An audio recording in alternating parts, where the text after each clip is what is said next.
Assalamu alaikum everyone and welcome back after a long break.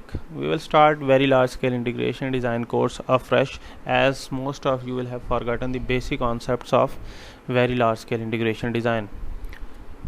The first and most important question, what is very large scale integration design? The very large scale integration design is the integration of million or even more transistors on a single chip. In this lecture we will study about the historical perspective of IC design evolution and transistor evolution, and afterwards we will talk about IC design flow and its different stages, and then we will study about the challenges in the integrated circuit design, and finally I will tell you about the course outline flow and reference material we will use in this course. People have started working on computational machines as people have invented mechanical computational engine called difference engines for mathematical operations like addition, subtraction on decimal number system.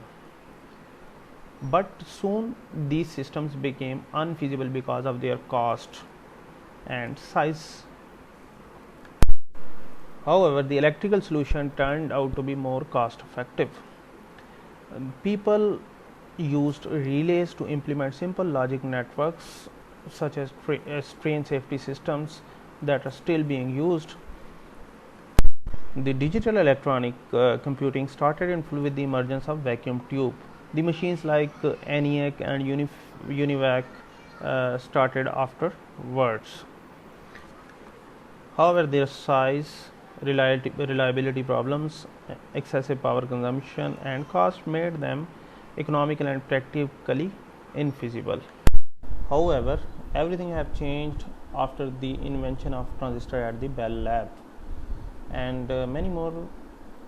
In 1956 Harris developed first bipolar logic gate, लेकिन जो उसके बाद सही revolution आई है वो 1960 में जब fair child ने पहली आईसी कमर्शियल आईसी बनाई, उसके बाद जो है वो टीटीएल लॉजिक ने 1980s तक कमर्शियल मार्केट को कैप्चर किए रखा। ऑल्दो के मॉसफेट जो है वो 1925 में डेवलप हो गया था, लेकिन it took 25 years to come into the market due to its manufacturing problems, और पहला पीमॉस बेस कैलकुलेटर 1960s में बना। उसके बाद एनमॉस 1970s में 4004 और 88 प्रोसेसर में यूज़ हुआ due to its speed. In 1980s CMOS took over NMOS and PMOS due to its speed, high power and scalability. Although BiCMOS, gallium arsenide and silicon germanium are high performance design techniques, but CMOS is still the market leader due to its ever increasing performance. There is a very important law in integrated circuit named as Moore's law. In 1965, Gordon Moore predicted that number of transistors would double on a single chip after every 18 months. Amazingly, it worked fine over a certain period of time. जैसा कि आप देख सकते हैं कि over the time transistor जो है वो ट्रांजिस्टर काउंट ग्रो किया है, ट्रांजिस्टर डेंसिटी ग्रो की है on a single chip. As in 404 processor there are 2300 transistors. In UltraSpark 3 there are 16 million transistors. In Intel P4 there are 42 million transistors, and finally PA8500 has 140 million transistors. This is the picture of Intel 4004 micro processor. इसमें आप देख सकते हैं कि transistor density कितनी ज़्यादा है, और इससे आपके जहन में कुछ क्वेश्चन भी आते होंगे कि इसकी प्लेसमेंट कैसे हुई, इसकी राउटिंग कैसे हुई. इन सब क्वेश्चंस का आंसर आगे जाके आपको इंशाल्लाह मिल जाएगा. This is the picture of Intel Pentium 4 micro processor.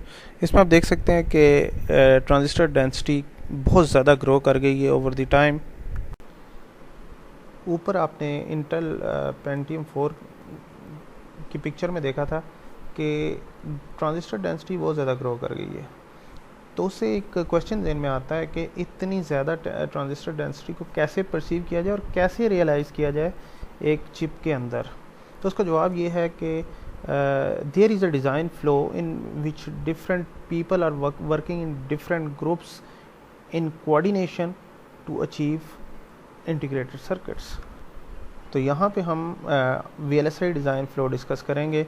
सबसे पहले डिज़ाइन फ़्लो में हमारे पास आती है सिस्टम स्पेसिफिकेशंस। सिस्टम स्पेसिफिकेशंस में हम ये चीज़ बताते हैं, बल्कि एंड यूज़र हमें ये बताता है जिसको भी IC आपसे बनवानी है कि इस सिस्टम की रिक्वायरमेंट क्या होगी। फॉर एग्ज़ाम्पल इसकी स्पीड क्या होगी, इसकी पावर डेसिपेशन क्या होगी, इसकी रिलायबिलिटी कितनी होनी चाहिए, इसमें मेमोरी बिल्ट इन मेमोरी कितनी उसको चाहिए होगी। ये सारी रिक्वायरमेंट एंड यूज़र आपको देगा और ये रिक्वायरमेंट एनालिसिस बहुत ज़रूरी होगी। जितनी अच्छी आप स्पेसिफिकेशन एक्वायर करेंगे, बाकी जो नीचे लोअर लेवल पे टीम्स काम कर रही हैं वो उतना अच्छा उस पर काम कर सके। उसके बाद इस फ्लो में अगला लेवल आता है abstract high level modelling. Abstract high level modelling में हम बहुत हाई लेवल पे मॉडलिंग करते हैं, जैसा कि आपके पास कन्वेंशनल लैंग्वेजेस में सी लैंग्वेज है, उसमें आप एडिशन करना चाहते हैं तो addition can be achieve with the help of simple instruction that is C = A+B। तो इसमें भी हम इसी तरह से हाई लेवल पे मॉडलिंग करते हैं। इससे ये होता है कि हमारा टाइम काफ़ी बच जाता है अगर हम लो लेवल पे नहीं जा रहे हैं। तो इसमें हमारी स्पेसिफिकेशन बड़ी ज़्यादा कंस्ट्रेंट स्पेसिफिकेशन इसमें नहीं होनी चाहिए। तो हम इसमें जो लैंग्वेजेस यूज़ करते हैं IC डिज़ाइन के लिए वो है VHDL और वेरीलॉग HDL। ये कन्वेंशनल लैंग्वेजेस से किस तरह से डिफरेंट है। कन्वेंशनल लैंग्वेजेस आपकी सीक्वेंशियल होती हैं और ये लैंग्वेजेस आपकी कंकरेंट होती हैं। कंकरेंट लैंग्वेजेस में आपकी इंस्ट्रक्शन पैरेलली एग्जीक्यूट होती हैं और सीक्वेंशियल लैंग्वेज में 1 by 1 इंस्ट्रक्शन एग्जीक्यूट आपके पास होती हैं। उससे अगली स्टेज आती है लॉजिक सिंथेसिस की। लॉजिक सिंथेसिस में आप लॉजिक लेवल पर डिज़ाइन को करते हैं। फॉर एग्जांपल ऊपर मैंने एग्जांपल दी थी कि C = A+B। अब हमें ये नहीं पता कि प्रोसेसर कौन सा एडर यूज़ करेगा, तो लॉजिक सिंथेसिस में हम अपना एडर जो है वो ख़ुद बना सकते हैं कि हम कौन सा एडर बनाना चाह रहे हैं। तो इससे ये होगा कि हमारी परफॉर्मेंस और कंट्रोल्ड हो जाएगी as compare to the high level. उसके बाद अगला लेवल जो आता है हमारे पास वो सर्किट लेवल डिज़ाइन है। इसमें हम क्या करते हैं, ट्रांजिस्टर लेवल पे चले जाते हैं। उससे ये होता है कि हमारे पास लॉजिक लेवल से बेहतर कंट्रोल हो जाता है।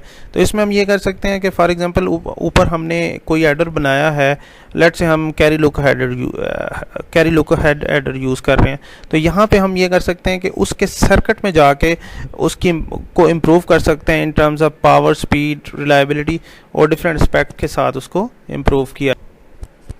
सर्किट डिज़ाइन के बाद अगला जो स्टेज आती है that is physical design. Physical design में हम फिज़िकल लेवल पे लेआउट डिज़ाइन करते हैं कि इसका लेआउट कैसा होगा। लेआउट में हमारे क्वेश्चंस प्लेसमेंट, राउटिंग, ये सारे इंपॉर्टेंट क्वेश्चंस का हम इसमें आंसर करते हैं कि हमारी चिप का एरिया कितना होगा। ये यहाँ पे हमें पता चलेगा कि हमारी इंटरकनेक्शंस कैसे होंगे, प्लेसमेंट कैसे होगी, हमारी चिप का ओवरऑल एरिया क्या होगा। तो सिस्टम स्पेसिफिकेशन से लेके फिज़िकल डिज़ाइन तक जो है वो डिज़ाइन इंजीनियर का काम होता है। उसके बाद जो है वो मैन्युफैक्चरिंग और फिनिश VLSI चिप जो है वो बेसिकली प्रोसेस इंजीनियर के काम में आ जाता है कि प्रोसेसिंग टेक्नोलॉजी यहाँ पे इन्वॉल्व हो जाती है कि किस तरह से आपके पास ये। इस कोर्स में हम 2 लेवल्स पे काम करेंगे, सर्किट डिज़ाइन और फिज़िकल डिज़ाइन, और ज़्यादा एम्फेसिस हमारा सर्किट डिज़ाइन पे होगा और अलॉन्ग विद फिज़िकल डिज़ाइन भी हम थोड़ा टच ज़रूर देंगे और उसको रिलेट ज़रूर करेंगे। और लैब में हम सर्किट डिज़ाइन और फिज़िकल डिज़ाइन दोनों करेंगे और इसके लिए हम जो कैड टूल यूज़ करेंगे that is Cadence, very commercial tool है जो आपको बड़ा अच्छा जो है वो डिज़ाइन फैसिलिटी प्रोवाइड करता है। अच्छा, उसके बाद हम आते हैं VLSI चिप टाइप्स पे। There are 3 types of VLSI chip types: ASIC design, custom IC design, semi custom IC design। ये चिप टाइप्स बेसिकली इनकी कैटेगराइजेशन होती है on the basis of performance, cost and time to market. सबसे पहले हमारे पास आती है ASIC डिज़ाइन। ASIC डिज़ाइन में हम बिल्ट इन कंपोनेंट्स या लाइब्रेरी एलिमेंट यूज़ करते हैं इसमें हमारे पास परफॉर्मेंस रिक्वायरमेंट्स इतनी स्ट्रिक्ट नहीं होती हैं और इसका टाइम टू मार्केट बहुत कम होता है due to the availability of the components in the library. उसके बाद हमारे पास आता है कस्टमाइज्ड डिज़ाइन। कस्टमाइज्ड डिज़ाइन में हम ये करते हैं कि हम सारे के सारे कंपोनेंट्स ख़ुद बनाते हैं। उसकी वजह ये होती है कि उसकी रिक्वायरमेंट बड़ी स्ट्रिक्ट होती हैं, तो वो स्ट्रिक्ट रिक्वायरमेंट अचीव करने के लिए आप कोई भी कंपोनेंट लाइब्रेरी से यूज़ नहीं करते, तो इसलिए इसकी जो R&D कास्ट है वो बढ़ जाती है, जिसकी वजह से इसकी कास्ट भी बढ़ जाती है और टाइम टू मार्केट भी इसका ज़्यादा हो जाता है। तो इसका मतलब है ये जो डिज़ाइन है ये हाई बजट डिज़ाइन आप कह सकते हैं, तो वही लोग इसको डिज़ाइन करवाते हैं या वही एंड यूज़र इसको डिज़ाइन करवाएगा जिसकी रिक्वायरमेंट बड़ी स्ट्रिक्ट होंगी। उसके बाद द मोस्ट पॉपुलर और most common approach is semi customized design, जिसमें हम ये करते हैं कि मिक्स कर देते हैं दोनों को, एसिक और कस्टम डिज़ाइन को। जहाँ पे हमारी रिक्वायरमेंट ज़रा स्ट्रिक्ट होती हैं वहाँ पे हम कस्टम की तरफ चले जाते हैं और बाकी कंपोनेंट्स हम लाइब्रेरी के ही यूज़ कर लेते हैं। इस स्लाइड में हम डिस्कस करेंगे मेजर डिज़ाइन चैलेंजेस। जैसे कि आपको पता है टेक्नोलॉजी जो है वो इम्प्रूव कर रही है day by day. After every 2 years technology improves, तो हमें करना क्या पड़ता है, हमें बेसिकली लाइब्रेरीज़ को रीडिज़ाइन करना पड़ता है, यानी सारे कंपोनेंट्स रीडिज़ाइन करने पड़ते हैं, क्योंकि हम एक सेल को एक टेक्नोलॉजी से दूसरी टेक्नोलॉजी में पोर्ट नहीं कर सकते हैं। तो इसके लिए हमें लाइब्रेरीज़ को रीडिज़ाइन करना पड़ता है, जिसकी वजह से हमारे पास डिज़ाइन की कास्ट और टाइम टू मार्केट बढ़ जाता है।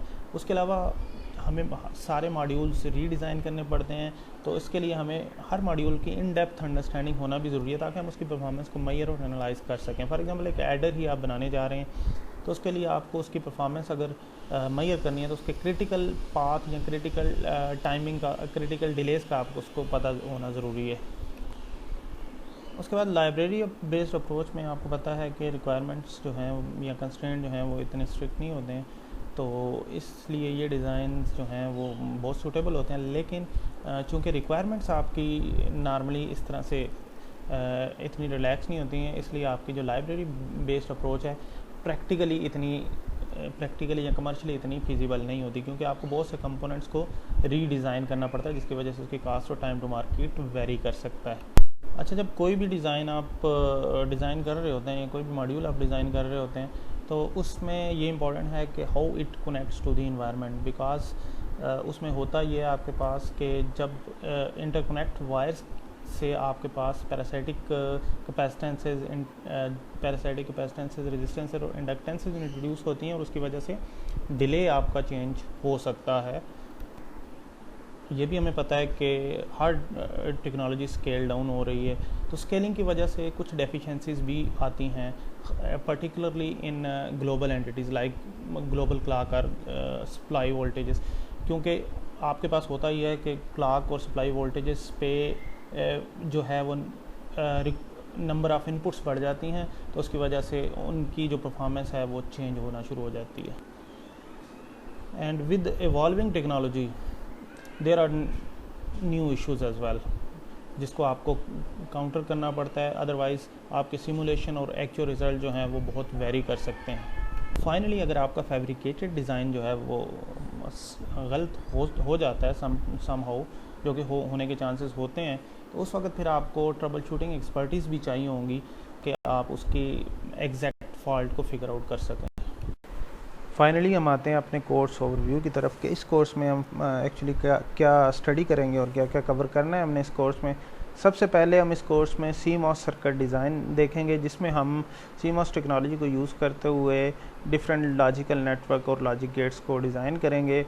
उसके बाद उन सर्किट्स का लेआउट डिज़ाइन करेंगे और उसमें कुछ ऑप्टिमाइजेशन टेक्निक्स भी स्टडी करेंगे कि सर्किट को किस तरह से ऑप्टिमाइज़ किया जा सकता है और लेआउट को किस तरह से ऑप्टिमाइज़ किया जा सकता है।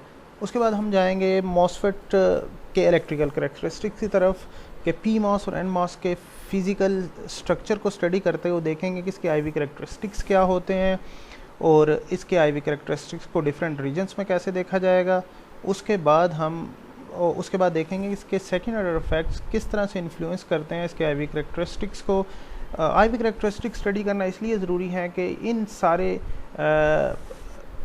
इन सारे पैरामीटर्स पे बेस करते हैं हमारी सारी एनालिसिस और डिज़ाइन आगे हमारे किसी भी डिजिटल सर्किट का। उसके बाद हम CMOS के तरफ जाएंगे, CMOS के स्विचिंग करेक्टरिस्टिक्स को देखेंगे। इनिशियली हम एक इन्वर्टर को लेके उसके स्विचिंग करेक्टरिस्टिक्स देखेंगे कि उसकी प्रोपगेशन डिले कैसे मेजर किया जाएगा, कैसे एनालाइज़ किया जाएगा, कैसे ऑप्टिमाइज़ किया जाएगा। उसके बाद नॉइज़ मार्जिन और पावर डेसिपेशन में भी हम यही चीज़ देखेंगे कि इसको एनालाइज़ कैसे किया जाता है, इसको मेजर कैसे किया जाता है, उसको ऑप्टिमाइज़ कैसे किया जाता है। उसके बाद हम आएंगे डिज़ाइन के एस्पेक्ट की तरफ के कम्बिनेशनल लॉजिक गेट्स को CMOS को यूज़ करते हुए या और डिफरेंट टेक्निक्स को यूज़ करते हुए कैसे डिज़ाइन किया जाता है। और उसके बाद उसके स्विचिंग करेक्टरिस्टिक्स जो कि हमने ऊपर सिर्फ CMOS इन्वर्टर पे अप्लाई किए होंगे, मोर कम्प्लेक्स नेटवर्क्स पे कैसे उनको अप्लाई किया जाएगा। और फिर उसमें हम डिफरेंट टेक्निक्स देखेंगे कि कौन सी टेक्निक किस एस्पेक्ट में बेहतर होगी हमारे पास। और फाइनली हम आखिर में जो है वो सीक्वेंशियल सर्किट्स की तरफ जाएंगे, जिसमें हम डिफरेंट स्टैटिक और डायनामिक मेमोरी एलिमेंट्स को देखेंगे, जिसमें हमारे पास रजिस्टर्स भी आएंगे। डिफरेंट रजिस्टर्स को इसमें आप स्टडी करेंगे और इस तरह से आपका जो ओवरऑल जो कोर्स होगा सम अप हो जाएगा, जिसमें आप एक डिजिटल सिस्टम को डिज़ाइन करने की कैपेबिलिटी आपके पास आ जाएगी। फाइनली मैं आपको बताता चलूँ कि इसमें हम जो बुक्स फॉलो करेंगे, पहली बुक है introduction to VLSI circuits and systems by John P. ओमेरा। इसमें से हम CMOS सर्किट डिज़ाइन को कवर करेंगे और उसके बाद हम चले जाएंगे डिजिटल इंटीग्रेटेड सर्किट्स की तरफ। इसमें से हम बाकी सारे चीज़ें जिसमें स्विचिंग करेक्टरिस्टिक्स हैं और डिज़ाइन हैं कम्बिनेशनल और सीक्वेंशियल सर्किट्स के, इसमें हम ये वाली बुक फॉलो करेंगे। और ये बुक आपकी टेक्स्ट बुक भी है, इसका सॉफ्ट वर्जन मेरे पास अवेलेबल है, वो मैं आपके साथ पहले भी शेयर किया था, दोबारा शेयर कर दूँगा उसको।